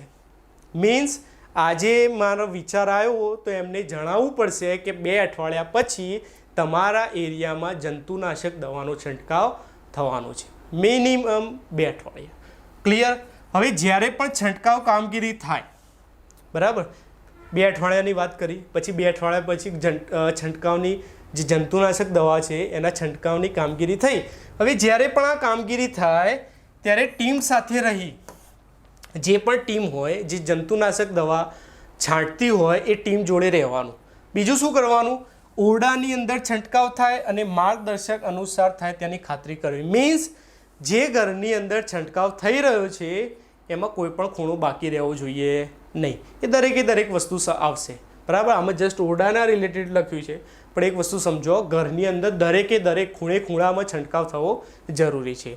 અને જે સ્પ્રે ટીમો કામ કરે છે, બરાબર, જે છંટકાવ કરે છે, જે ટીમો છે એ ટીમોના રિલેટેડ જે પોતાની દેખરેખ હેઠળ કામ કરે તે રીતે ટીમોને ગોઠવવી. મીન્સ અલગ એરિયામાં આપણે વાત કરી હોય છંટકાવની, તો પોતાના દેખરેખ હેઠળ એ કામ કરે. એમને માર્ગદર્શિકા કોણ પૂરું પાડશે? આરોગ્ય કાર્યકરો. સમજાય છે? એમને ઈચ્છા થાય ત્યાં છંટકાવ કરે એવું નથી, એમનો કંટ્રોલ હોવો જોઈએ. એમને જે રીતે માર્ગદર્શિકા આપવામાં આવે એ રીતે જ કામ કરવા જોઈએ. તો એ મીન્સ એમના ઉપર દેખરેખ રાખવી. અને બીજું શું છે? ઓછામાં ઓછી 2 સ્પ્રે ટીમ, ઓછામાં ઓછી 2 સ્પ્રે ટીમની દેખરેખ થાય તે જોવાનું રહેશે. એક તો શું વાત કરી કે કોઈ પણ ટીમ પોતાની ઈચ્છા મુજબ સ્પ્રે કરી શકશે નહીં, માર્ગદર્શિકા અને એમના ઉપર દેખરેખ રાખવાની, અને મિનિમમ 2 ટીમોની તો દેખરેખ રાખવાની જ છે. સમજાઈ ગયું? ઓકે, આગળ જોઈએ. દરેક ટીમ જે પણ છંટકાવની કામગીરી કરે છે, જંતુનાશક દવાની છંટકાવની કામગીરી કરે છે, દરેક ટીમ 70 થી 80 ઘરમાં છંટકાવ થાય તેની ખાતરી કરવી. ક્લિયર? આ આંકડો જે છે ને મિત્રો એ પર ડે છે. 70 થી 80 ઘરની અંદર છંટકાવ થાય એની ધ્યાન રાખવું. મીન્સ એક દિવસમાં 70 થી 80 ઘરમાં તો દવા છાંટવાની જ છે. બીજી વસ્તુ, સ્પ્રે દરમિયાન એક સરખું સ્પ્રે થાય એ જરૂરી છે. મીન્સ પ્રથમ રૂમની અંદર ઘણું બધું ખાલી કરી દીધું અને બીજા રૂમમાં ઓરડામાં કંઈ કર્યું નહીં એવું નહીં, અથવા થોડું કરીને ના, દરેક જગ્યાએ same to same process follow કરવાની છે. સ્પ્રેની કામગીરી એ જે પણ જગ્યા છે, બરાબર, જે રૂમમાં જે રીતે થતું હોય દરેક રૂમમાં એ રીતે જ ફોલો કરવાનું છે. એવું નહીં કે એક જગ્યાએ વધારે બીજી જગ્યાએ ઓછું. ક્લિયર? સરખું સ્પ્રે થાય. અને ઘરની તમામ દિવાલ, મેં વાત કરી ને, દરેક જગ્યાએ દિવાલ છે, છત છે, કોઈ પણ ખૂણા ખાચરામાં દરેક જગ્યાએ સંપૂર્ણપણે છંટકાવ થાય તેની ખાતરી કરવી. કંઈ બાકી રહેવું જોઈએ નહીં. આગળ જોઈએ, છંટકાવની કામગીરી પૂર્ણ થઈ જાય. સમજો, પહેલાં આપણે છંટકાવની વાત કરી, નીતિ નિયમો પાળ્યા, માર્ગદર્શિકા પ્રમાણે કામ થયું. ક્લિયર? સ્પ્રે પણ થઈ ગયો દરેક જગ્યાએ. પછી આ સ્પ્રે પૂરો થયો, છંટકાવની કામગીરી પૂરી થઈ. એના પછી શું? જે પણ કામગીરી અંગે માર્ગદર્શી અનુસાર માર્કિંગ કરવું. મીન્સ જે આપણે રૂલ્સ રેગ્યુલેશન માર્ગદર્શિકા બનાવી હતી એ પ્રમાણે છંટકાવની કામગીરી થઈ છે કે નહીં એ પ્રમાણે માર્કિંગ કરવું, એનો રેકોર્ડ બનાવવું. ક્લિયર? બીજી વસ્તુ, સ્પ્રે કામગીરીમાં જે પણ રોકાયેલા કામદારો છે એમને પ્રોટેક્ટિવ ગાર્મેન્ટ પૂરા પાડવા. ક્લિયર? મીન્સ જે જરૂરી માસ્ક છે, બરાબર છે, ગોગલ્સ છે, પછી હાથ અને અથવા પગ માટે કોઈ પણ મોજા આવે છે તો એ પ્રમાણે, તો એમને પ્રોટેક્ટિવ ગાર્મેન્ટ્સ આપવા કે જે સ્પ્રેની કામગીરી કરતી હોય. સાથે સાથે જે કામગીરી દરમિયાન એની કાળજી લેવી, બરાબર, જે છંટકાવની કામગીરી થતી હોય જે એમના ધારે, તો એમને જો કોઈ પ્રોબ્લેમ હોય તો એમની કાળજી લેવી, બરાબર, એમની વાત સાંભળવી, એના રિલેટેડ વાત કરવી. શું વાત કરી? એક તો પ્રોટેક્ટિવ ગાર્મેન્ટ્સ આપવા અને જો પ્રોબ્લેમ હોય તો એનું સોલ્યુશન કરવું. આગળ જોઈએ. હવે દરરોજની કામગીરી પૂર્ણ થાય, બરાબર, એ વખતે સ્પ્રે સાધન સામગ્રી જે છે એને પાણીથી સાફ કરવી. જે પણ સ્પ્રેની કામગીરી આખા દિવસ દરમિયાન પૂરી થઈ, હવે એ દરેક સાધનો પાણીથી સાફ કરવા, સારી રીતે ધોવા. ક્લિયર? અને સ્થાનિક કક્ષાએ ઉપલબ્ધ પાણીના સ્ત્રોતોમાં, મીન્સ સ્થાનિક કક્ષા મીન્સ ફોર એક્ઝામ્પલ કોઈ પણ ઘરની અંદર, કોઈ પણ સોસાયટીની અંદર સ્પ્રેની કામગીરી ચાલુ થઈ, બરાબર? તો જો સોસાયટી હોય તો એવું કોઈ સમજાય છે કે બોર હોય અથવા મોટી ટાંકી હોય, બરાબર છે? તો એ ટાંકીની અંદર આ જંતુનાશક દવા મિક્સ ના થવી જોઈએ, પાણીના જોડે સ્પર્શ ના થવી જોઈએ, એની ધ્યાન રાખવાની. જો ઘરની વાત કરીએ તો ઘરના જે પણ ટાંકી હોય, ભૂગર્ભ ટાંકી હોય છે કે વોટેવર કંઈ પણ હોય, પાણીની કોઈ પણ વાસણ પણ હોય, તો એની અંદર પણ જંતુનાશક દવા મિક્સ થવી જોઈએ નહીં, એની કાળજી રાખવી જરૂરી છે. ક્લિયર? બીજી વસ્તુ, સ્પ્રે કામગીરી કરતા જે કર્મચારીઓ છે એ પોતાના હાથ અને શરીરના જે ભાગમાં જંતુનાશક દવાના સ્પ્રે માટે એક્સપોઝ થયેલા હોય, મીન્સ એમના શરીરના રિલેટેડ કોઈ પણ ભાગમાં જંતુનાશક દવાનો સ્પર્શ થયો હોય, એમના હાથના રિલેટેડ વાત કરવામાં આવે છે, તો તે છે આ દરેક હાથ અને ભાગ કે જેના જોડે જંતુનાશક દવાનો સ્પર્શ થયો છે, એવો કોઈ પણ ભાગ એ સાબુ અને પાણીથી સાફ કરે તેની ખાતરી કરવી. કોણ? આરોગ્ય કાર્યકરો. કેટલું બધું કામ છે સમજજો. ખાતરી પણ કરવાની છે કે બરાબર સ્પ્રેની કામગીરી પૂર્ણ થઈ પછી સાબુથી એ ભાગ અથવા હાથ સારી રીતે સાફ કરી ધોઈ દે, એની ખાતરી કરવાની. બીજી વસ્તુ, જે ઘરની અંદર છંટકાવ કામગીરી થતી હોય ત્યાં માણસ અને ઢોર માટે જે ખાવાની વસ્તુઓ હોય, ફોર એક્ઝામ્પલ કોઈ પણ ઘરના પાછળ તબેલો હોય, ભેંસો બાંધેલી હોય, બરાબર? તો ત્યાં પૂળા હોય, ઘાસચારો હોય, એના ઉપર પણ જંતુનાશક દવા પડવી ના જોઈએ, એની ધ્યાન રાખવાની. અથવા ઘરની અંદર કોઈ રાંધેલો ખોરાક હોય, અનાજ હોય, તો એના ઉપર પણ જંતુનાશક દવા પડવી જોઈએ નહીં. આ દરેક બાબતની કાળજી રાખીને સ્પ્રેની કામગીરી કરવાની છે. એવું છે નહીં કે ગમે તેમ કરવાની છે, એના નીતિ નિયમો છે, માર્ગદર્શિકા પ્રમાણે જ થવું જોઈએ. સમજાય છે? અને આવું કંઈ ખુલ્લી વસ્તુ હોય તો શું કરવું, એના રિલેટેડ પણ વાત છે કે પ્લાસ્ટિકની ચાદરનો ઉપયોગ કરવો. સમજો, પ્લાસ્ટિકની ચાદર, કાપડની ચાદર ચાલશે નહીં.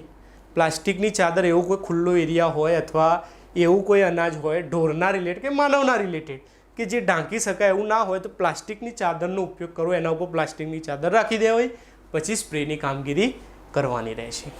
આગળ જોઈએ હવે.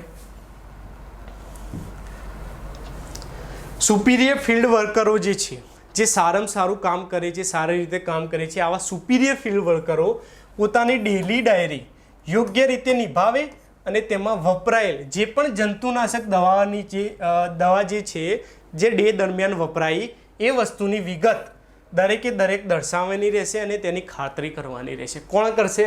સુપિરિયર ફિલ્ડ વર્કરો. ક્લિયર?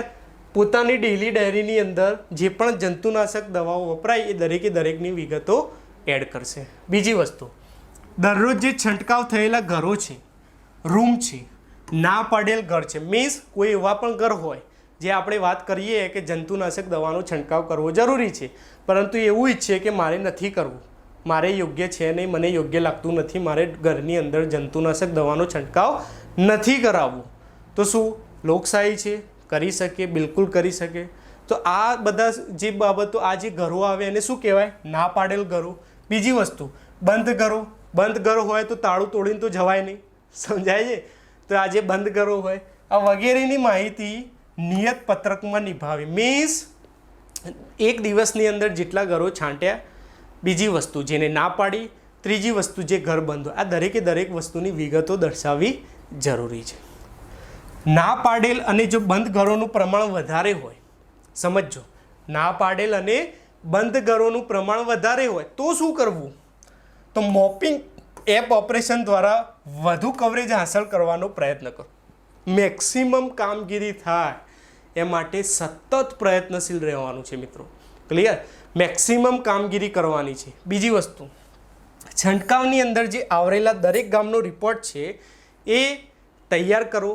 મીન્સ જેટલા પણ ગામોની અંદર છંટકાવ કરી દીધો એ દરેક ગામ વાઇઝ રિપોર્ટ તૈયાર કરવાનો છે અને તબીબી અધિકારી શ્રીને સુપરત કરવો.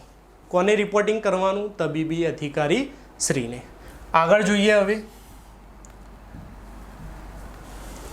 સમયાંતરે મીન્સ સમયાંતરે શું? કયો સમય? તો દર 6 માસે શું કરવાનું છે? મચ્છરદાની દવાયુક્ત કરવાની, એવી કામગીરી કરવાની, તથા લોંગ લાસ્ટિક ઇન્સેક્ટિસાઇડ નેટ્સના વિતરણની કામગીરીમાં સક્રિય સહયોગ આપશે અને સ્થાનિક કક્ષાએ તેના યોગ્ય ઉપયોગ માટે જન સમુદાયને માર્ગદર્શન પૂરું પાડવામાં આવશે. મીન્સ 6 મહિના થઈ મિત્રો, એટલે જંતુનાશક દવાયુક્ત જે મચ્છરદાની છે એનું વિતરણ કરવાનું છે.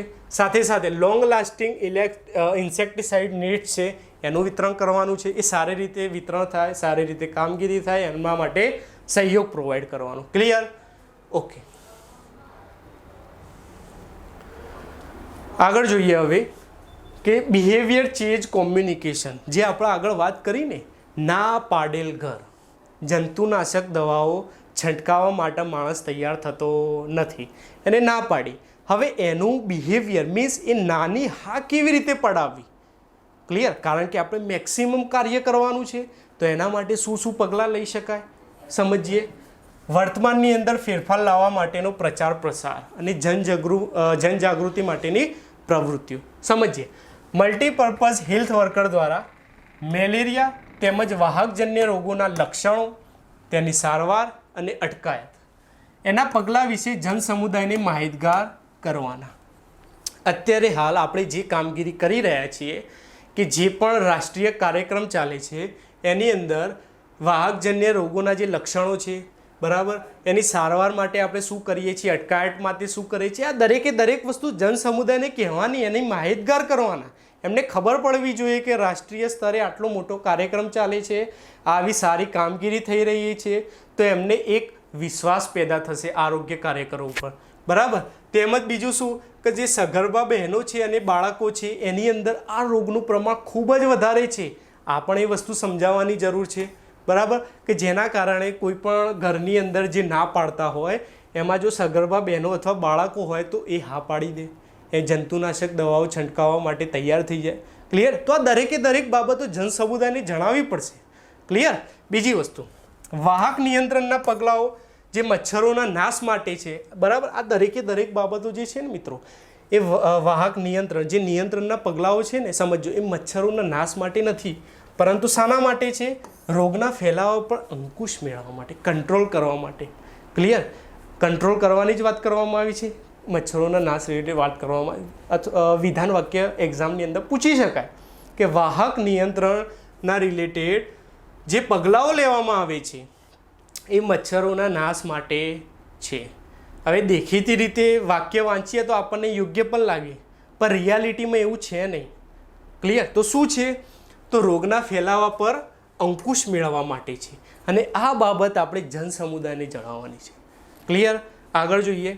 અને ખાસ કરીને બીજી શું બાબતોની વાત કરવામાં આવી છે કે જંતુનાશક દવાઓ જે છે એ છંટકાવ કામગીરી બાબતે જંતુનાશક દવા છંટકાવ પાછળ જે નાણાંનો ખર્ચ થાય છે, સરકાર જે નાણાંનો ખર્ચ કરે છે, જે જંતુનાશક દવાઓનો ખૂબ જ બહોળા પ્રમાણમાં ખર્ચ કરી રહી છે, એનો ઉપયોગ, એનો લાભ તમે લો, એ માટે ખર્ચની એમાઉન્ટ કહેવી ખૂબ જ જરૂરી છે. ત્યારે જન સમુદાયને એવું થશે કે ખૂબ જ આરોગ્ય કક્ષાએ આટલી સારી રીતે કામગીરી થઈ રહી છે, તો એનો ઉપયોગ, એના માટે સરકારને આપણે સહયોગ કરવો ખૂબ જરૂરી છે. ક્લિયર? એ જ વાત કરી છે. ખર્ચ અને મહેનત, જેટલા પણ માણસો જંતુનાશક દવાના છંટકાવની અંદર ઇન્વોલ્વમેન્ટ હોય એ દરેકે દરેક માણસોની મહેનતના રિલેટેડ વાત કરવી. ક્લિયર? આ દરેકે દરેક વસ્તુ જન સમુદાયને જણાવવાની છે, અને જન સમુદાયને જે આ કામગીરીમાં સંપૂર્ણ સહકાર આપવા માટે, કામગીરી સ્વીકારવા માટે પ્રેરિત કરવા. કામગીરી સ્વીકારવી મીન્સ કે જે ના પાડે છે એ ઓટોમેટિક હા પાડવાનું. જંતુનાશક દવાનો છંટકાવ થાય, એમની સોસાયટીમાં થાય, એમની ઘરમાં થાય, એ માટે એ એગ્રી થાય. મીન્સ તમારી આ જે પણ કામગીરી થઈ એ પોઝિટિવ થઈ. પ્રસાર અને જનજાગૃતિ માટે આ બધી બાબતો જન સમુદાય જોડે ડાયરેક્ટ કોન્ટેક્ટમાં આવું અને રજૂઆતો કરવી, વાતો કરવી. બરાબર છે કે સરકાર જે રીતે કામગીરી કરી રહી છે, જેટલો ખર્ચ થાય છે, જેટલા પણ માણસો અંદર ઇન્વોલ્વમેન્ટ છે, જે રીતે મહેનત કરી રહ્યા છે, બરાબર છે, આ દરેકે દરેક બાબતો એમને જણાવવી. આગળ જોઈએ. હવે જંતુનાશક દવાનો છંટકાવ થઈ ગયો, એના કર્યા બાદ શું કરવું? એની અસર, બરાબર, એની અસર 2.5 થી 3 માસ દરમિયાન રહે છે. તો એ માટે જે પણ જગ્યાએ જંતુનાશક દવાનો છંટકાવ થયો છે, જે ઘરમાં થયો છે, એ માટે અમુક માર્ગદર્શિકા છે. શું છે? તો લીંપણ નહીં કરવું ઘરમાં, અથવા પેન્ટ નહીં કરવું કે ધોવું નહીં. સમજાય છે? 2.5 થી 3 માસ દરમિયાન જ્યારે પણ છંટકાવ થાય એટલે એની અસર 2.5 થી 3 માસ દરમિયાન રહે. તો ઘરમાં લીંપણ નહીં કરવાનું, પેન્ટ નહીં કરવાનું, અથવા ઓલરેડી જે પેન્ટ હોય એને ધોવાનું નહીં. 2.5 થી 3 માસ દરમિયાન આ સાચવી લેવાનું. ક્લિયર? બીજી વસ્તુ, મચ્છરની ઉત્પત્તિ અટકાવવા માટે ઘર અને ઘરની આજુબાજુ પાણી એકત્ર ન થાય. જેમ આપણે આગળ વાત કરી કે કોઈ ખાબોચિયાની અંદર પાણી ભરાવું ન જોઈએ, અને પાણી ભરેલા જે પાત્રો છે એમાં મચ્છર પ્રવેશે નહીં તે રીતે બંધ રાખવા સલાહ આપવી. મીન્સ હવાચૂસ ઢાંકણથી એને બંધ કરવાના. આગળ, તાવ વખતે જે લોહીના પરીક્ષણ દ્વારા મેલેરિયાનું નિદાન અને સારવારની વ્યવસ્થા સરકાર તરફથી વિનામૂલ્યે છે એની પણ જાણકારી આપવી. જે પણ પર્સનને તાવ આવ્યો, શંકાસ્પદ મેલેરિયાનો દર્દી છે, તો ટેસ્ટિંગથી માંડીને નિદાન સુધીની દરેકે દરેક પ્રોસેસ મુક્ત છે, મફત છે. એના રિલેટેડ જન સમુદાયને અવગત કરાવવાના છે. આગળ જોઈશું હવે રેકોર્ડિંગ એન્ડ રિપોર્ટિંગ. આમાં શું છે રેકોર્ડિંગ અને રિપોર્ટિંગ? તો સમજો, મેલેરિયાના નિદાન માટે જે એકત્ર કરેલ પ્રત્યેક લોહીનો નમૂનો છે, ક્લિયર, અથવા રેપિડ ડાયગ્નોસ્ટિક ટેસ્ટ છે. ખબર ક્યારે પડશે? એક તો લોહીનો નમૂનો લેશો અથવા રેપિડ ડાયગ્નોસ્ટિક ટેસ્ટ કરશો. નમૂનો લેવાય તો લેબોરેટરીમાં મોકલવાનું M1 ફોર્મ સાથે. ટેસ્ટ કરીએ તો ઓન ધી સ્પોટ આપણને ખ્યાલ આવી જશે. તો એ અંગેની વિગતો M1 રજિસ્ટરમાં નિભાવવામાં આવશે, અને તે અંગેના જે પેટા કેન્દ્રો છે એ ગામવાર રિપોર્ટ, મીન્સ એરિયા વાઇઝ તો ખરો જ, પરંતુ જે ગામ પ્રમાણે કામગીરી થઈ રહી છે, કેન્દ્ર અને ગામ, આ બંને વાર રિપોર્ટ કોને? નિયત પત્રકમાં M1 તથા M2, M1 અને M2 જે રીતે જે પ્રમાણે રૂલ્સ પ્રમાણે, રેગ્યુલેશન પ્રમાણે એનો રિપોર્ટ કરવો, એનો રેકોર્ડ બનાવવો, અને કોને સુપરત કરવું? તો અધિકારીશ્રીને મોકલી આપશે. કોણ? તબીબી અધિકારી છે. ક્લિયર? તબીબી અધિકારીશ્રી કેન્દ્ર લેવલે હોય. બીજી વસ્તુ, આ માહિતીમાં આશા દ્વારા કરેલી કામગીરીનો પણ સમાવેશ કરવો. મીન્સ આરોગ્ય કાર્યકરોએ જે પણ કામગીરી કરી એ તો બરાબર જ, પરંતુ આશા બહેનોએ જો એડિશનલ કોઈ કામગીરી કરી હોય, જે પણ કામગીરી કરી હોય, દરેકે દરેક બાબતનો રિપોર્ટ M1 અને M2 તબીબી અધિકારીશ્રીને સુપરત કરવાનો રહેશે. આગળ જોઈએ, દર માસની જે પ્રવાસ ડાયરી હોય, મહિના પ્રમાણે જે પણ દર માસની પ્રવાસ ડાયરી હોય એ તૈયાર કરી તબીબી અધિકારીશ્રીને માસિક મિટિંગમાં રજૂ કરવાની રહેશે. દર મહિને મિટિંગ થશે, અને એ મહિનામાં જે પણ કામગીરી થઈ હોય એ દરેકે દરેક વસ્તુ પ્રવાસ ડાયરીમાં એડ કરવામાં આવશે. બરાબર? આ પ્રવાસ ડાયરી જ્યારે મિટિંગ થાય, એ મિટિંગની અંદર એ પ્રવાસ ડાયરી તબીબી અધિકારીને આપવાની, જેના કારણે એમને ખ્યાલ આવે કે એક મહિના દરમિયાન જે પણ કામગીરી થઈ છે એ કેવી રીતે થઈ છે, કયા કયા પગલાં લેવાની જરૂર છે. હજી જો આની અંદર કંઈ ફેરફાર કરવાનો હોય તો એ પ્રમાણે દિશા નિર્દેશ તબીબી અધિકારી આરોગ્ય કાર્યકરોને આપશે. આગળ જોઈએ, વાહક નિયંત્રણ પગલાઓ અંગેનો જે રિપોર્ટ છે એ નિયત કરેલા રજિસ્ટરોમાં નિભાવવાના રહેશે. મીન્સ વાહક નિયંત્રણ, જે પણ રોગ અત્યારે હાલ પર્ટિક્યુલર એરિયામાં, પર્ટિક્યુલર ગામની અંદર જો વધારે પડતો હોય તો એને કંટ્રોલ કરવા માટે જે પણ નિયમો, કંટ્રોલ કરવા માટે જે પગલાઓ લેવામાં, જે સ્ટેપ લેવામાં આવે છે, એ સ્ટેપ જે રિપોર્ટ નિયત કરેલો છે એ રજિસ્ટરોની અંદર એનો રેકોર્ડ હોવો જરૂરી છે. ક્લિયર? આગળ જોઈએ. હવે વાત કરીએ આપણે ડેન્ગ્યુ અને ચિકનગુનિયાની. ખાસ કરીને ચોમાસામાં જ આ બધું થતું હોય છે, તમને ખ્યાલ જ છે. તો જે શંકાસ્પદ જણાતો ડેન્ગ્યુ અને ચિકનગુનિયાનો કેસ હોય, બરાબર, એ રિપોર્ટ દર અઠવાડિયે પ્રાથમિક આરોગ્ય કેન્દ્રને આપવો. મીન્સ અઠવાડિયા દરમિયાન જે પણ ચિકનગુનિયા અને ડેન્ગ્યુના કેસો બન્યા એનો રિપોર્ટ પ્રાથમિક આરોગ્ય કેન્દ્રને આપવાનો છે. બીજી વસ્તુ, ડેન્ગ્યુ અને ચિકનગુનિયાના નિદાન માટે જે માર્ગદર્શિકા છે, જે નિયમો છે, એ પ્રમાણે સીરમ સેમ્પલ એકત્ર કરવાના, અને જે નજીકનું સેન્ટિનલ ડાયગ્નોસ્ટિક સેન્ટર હોય એને મોકલવાના. ક્લિયર? બીજી વસ્તુ, રોગનો ફેલાવો થતો અટકાવવા માટે શું કરવું? તો સોર્સ રિડક્શન અને પોરાનાશક કામગીરી કરવી. શું કર્યું? રોગના જે રોગનો ફેલાવો અટકી જાય એ માટે શું કરવું? તો સોર્સ રિડક્શન અને પોરાનાશક. પોરા ક્યાં હોય? તો સ્વાભાવિક છે ખાબોચિયામાં જે પાણી ભરાઈ રહેતું હોય ત્યાં નાના નાના પોરા હોય છે, બરાબર, જે એની અંદરથી મચ્છરની ઉત્પત્તિ થાય. તો આ દરેકે દરેક બાબતનો નાશ કરી દેવાનો. બીજી વસ્તુ, રોગના ફેલાવા અંગેની જે શક્યતા હોય, બરાબર, રોગના ફેલાવા અંગેની જો આપણને શક્યતા જણાય તો એ માટે શું કરવું? જોખમી વિસ્તારો અલગ તારવવા. જેમ અત્યારે હાલ કોરોનામાં થઈ રહ્યું છે કે આ કન્ટેનમેન્ટ ઝોન છે, એ શું થયું કે જોખમી વિસ્તાર છે. એ જ રીતે ડેન્ગ્યુ અને ચિકનગુનિયામાં પણ કરવાનું છે. શું કરવાનું? જોખમી વિસ્તારો અલગ તારવવાના અને લાર્વલ સર્વે હાથ ધરવું. સર્વે ચાલુ કરવાનું કે જેટલા પણ આ વિસ્તારની અંદર ચિકનગુનિયા અને ડેન્ગ્યુના કેસો હોય એ પકડી લેવાના, એનું ટેસ્ટિંગ કરીને જાણી લેવાનું. બીજી વસ્તુ, એના માટે શું કરવું? આ તો કરવાનું જ છે લાર્વલ સર્વે. બીજું શું કરવાનું? હાઉસ ઇન્ડેક્સ, બેટુ ઇન્ડેક્સ અને કન્ટેનર ઇન્ડેક્સ જેવા સૂચકોની ગણતરી કરવાની અને એનો રિપોર્ટ તબીબી અધિકારીશ્રીને સુપરવાઇઝર મારફતે રજૂ કરો. અહીંયા જુઓ, અત્યાર સુધી આપણે ડાયરેક્ટ તબીબી અધિકારીને રિપોર્ટ સુપરત કરતા હતા, પરંતુ ડેન્ગ્યુ અને ચિકનગુનિયાની વાત આવે તો વાયા સુપરવાઇઝર. ક્લિયર? શું કરવાનું? ડાયરેક્ટ તબીબી અધિકારી જોડે જ રિપોર્ટ મોકલી શકાય નહીં. વાયા સુપરવાઇઝર. સુપરવાઇઝરને આપવાનું, સુપરવાઇઝર આપશે તબીબી અધિકારીને. આગળ જોઈએ હવે જે વિસ્તાર, જે આપણે વાત કરીએ ડેન્ગ્યુ અને ચિકનગુનિયાના રિલેટેડ, તો આ વિસ્તારોમાં જે કેસો રિપોર્ટ થયેલ હોય એની સઘન પોરાનાશક કામગીરી, જે આપણે વાત કરી તેમ ખાબોચિયાની અંદર પોરા મચ્છરો ના હોય એની પોરાનાશકની કામગીરી અને સ્પ્રે ફોગિંગ. સમજાય છે? પેલું મશીન આવતું તમે જોતા હશો કે ખૂબ જ ધુમાડો કાઢે, ફોગિંગની કામગીરી છે, બરાબર. ખાસ કરીને નગરપાલિકા, મહાનગરપાલિકાના એરિયામાં ખૂબ જ જોવા મળે છે ફોગિંગ કામગીરી, બરાબર. અને ફીવર સર્વેલન્સ ટીમ વર્કથી કરવું અને નિયત પત્રકોમાં તબીબી અધિકારીશ્રીને રિપોર્ટ કરવું. કઈ બાબતની રિપોર્ટ કરવાની વાત છે? પોરાનાશક કામગીરી, ફોગિંગ, બરાબર, અને જે ફીવર સર્વેલન્સ ટીમ છે, મીન્સ એ એરિયામાં જેટલા પણ તાવના દર્દીઓ હોય એનું સર્વેલન્સ કરવું પરસ્પર સહયોગથી, બરાબર, ટીમવર્કથી, પરસ્પર સહયોગથી આ કામગીરી કરવાની. અને જે પણ કામગીરી હોય એ દરેકે દરેક વસ્તુ પત્રકની અંદર, રેકોર્ડ સૂચિની અંદર બનાવીને તબીબી અધિકારીને રિપોર્ટિંગ કરવું. ક્લિયર? આગળ જોઈએ હવે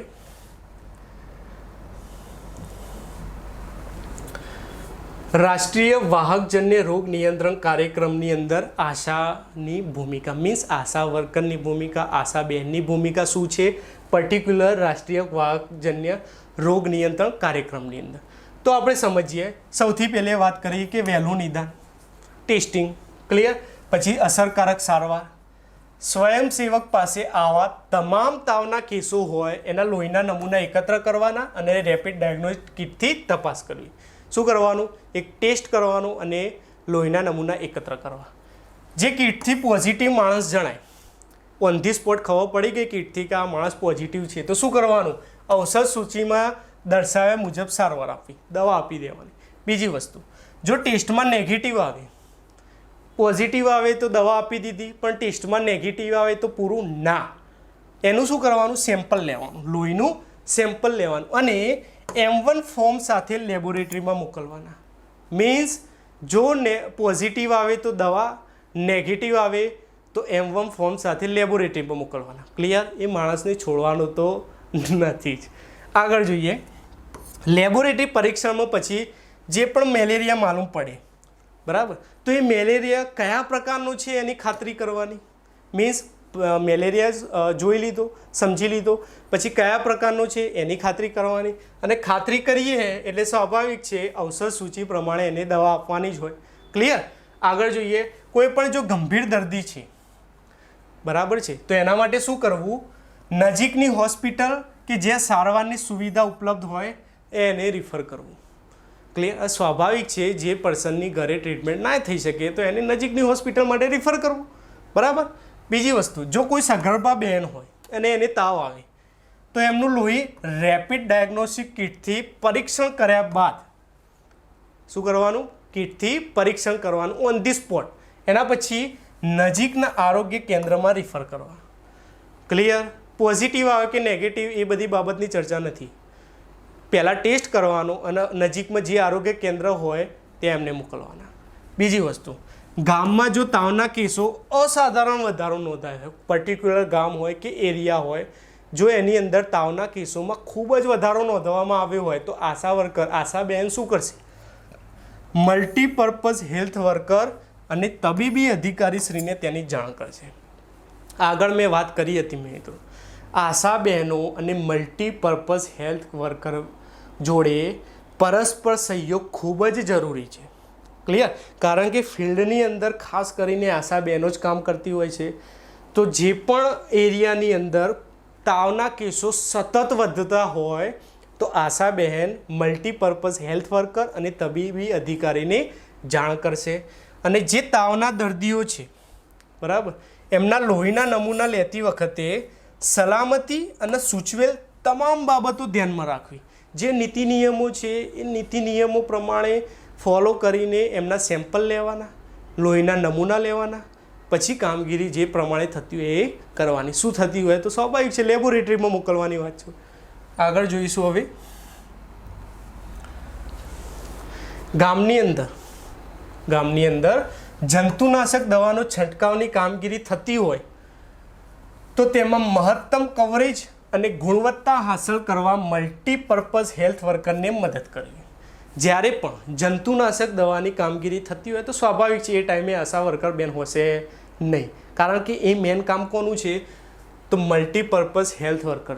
બરાબર? હવે એ જાતે તો છાંટવાનું પર્સન નથી, પરંતુ જેના એમની માર્ગદર્શિકા પ્રમાણે જે પ્રમાણે એ નીતિ નિયમો બનાવશે કે આ જગ્યાએ આ રીતે ફોગિંગ કરવાનું છે, બરાબર, એ જે પણ કામગીરી હશે એ મલ્ટીપર્પઝ હેલ્થ વર્કરના અંડર થશે. હવે સ્વાભાવિક છે ખૂબ જ વધારે એરિયા હોય, ખૂબ મોટો એરિયા હોય તો પર્ટિક્યુલર વોર્ડમાં જે પણ આશા બહેનો હોય તો એમની સલાહ સૂચન, એમનો સહયોગ ખૂબ જ જરૂરી છે. તો જે ટાઈમે આ ફોગિંગ, બરાબર, જંતુનાશક દવાને છંટકાવની કામગીરી થતી હોય તો આશા બહેન મલ્ટીપર્પઝ હેલ્થ વર્કરને સહયોગ કરશે. બરાબર છે? પરસ્પર સહયોગ. ફરીથી કોન્સેપ્ટ આવ્યો. જંતુનાશક દવાયુક્ત મચ્છરદાનીનું જ્યારે વિતરણ થતું હોય એ ટાઈમે મલ્ટીપર્પઝ હેલ્થ વર્કર અને ફિમેલ વર્કર, શું કહ્યું મેં? મલ્ટીપર્પઝ હેલ્થ વર્કર તથા ફિમેલ વર્કરને મદદ કરશે. સમજાઈ ગયું? બીજી વસ્તુ, વર્તમાનની અંદર મીન્સ હાલની અંદર જે ફેરફાર માટે પ્રચાર પ્રસાર પદ્ધતિ અપનાવવામાં આવી છે એ જોઈ લઈએ. તો મેલેરિયાના દર્દીને સારવારની અગત્યતા વિશે તેમજ મેલેરિયાના ગંભીર ચિહ્નો અને રોગ અટકાયત વિશે જાણકારી આપવી. જે પણ મેલેરિયાનો દર્દી હોય, પોઝિટિવ હોય, તો એને કયા રૂલ્સ ના કહી શકાય, પરંતુ એને કેવી રીતે જીવવું, શું કરવું, એની અટકાયત માટે કયા પગલાં લેવાશે, એ દરેક વસ્તુની જાણકારી પર્ટિક્યુલર દર્દીને આપવાની રહેશે. ક્લિયર? ઓકે, આગળ જોઈએ. હવે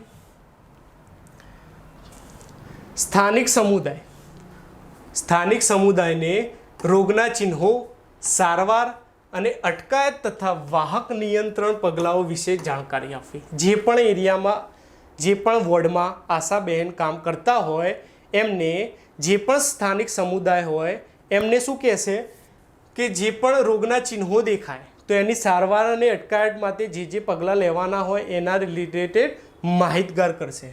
અને જનજાગૃતિ માટે ગ્રામ્ય કક્ષાએ, સમજો, જનજાગૃતિ માટે ગ્રામ્ય કક્ષાએ કરવામાં આવતી જે પણ પ્રવૃત્તિઓ છે એ દરેક પ્રવૃત્તિઓમાં જન સમુદાય સાથે પોતે સક્રિય ભાગ લેશે એ બાબતની વાત કરવામાં આવી છે. કોણ ભાગ ભજવશે? તો આશા બહેન.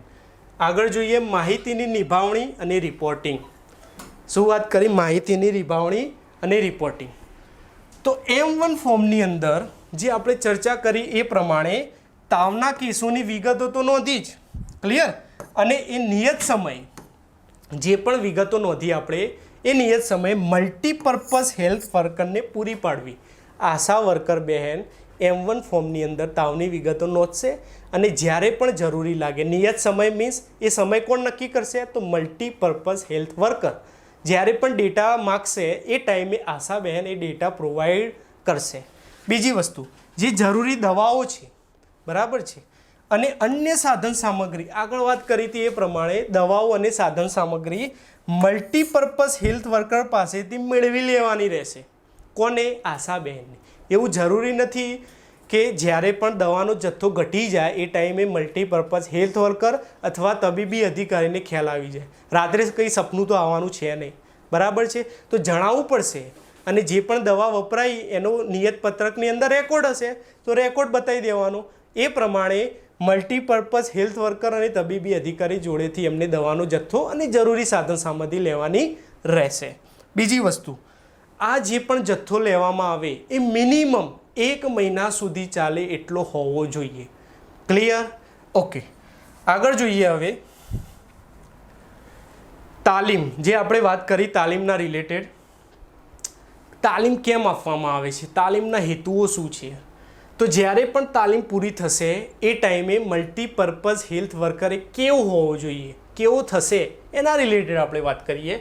તો મલેરિયાનો જે રોગ આપણને ખ્યાલ છે કે જન સમુદાયની અંદર જાહેર આરોગ્યની એક ખૂબ જ મોટી સમસ્યા છે.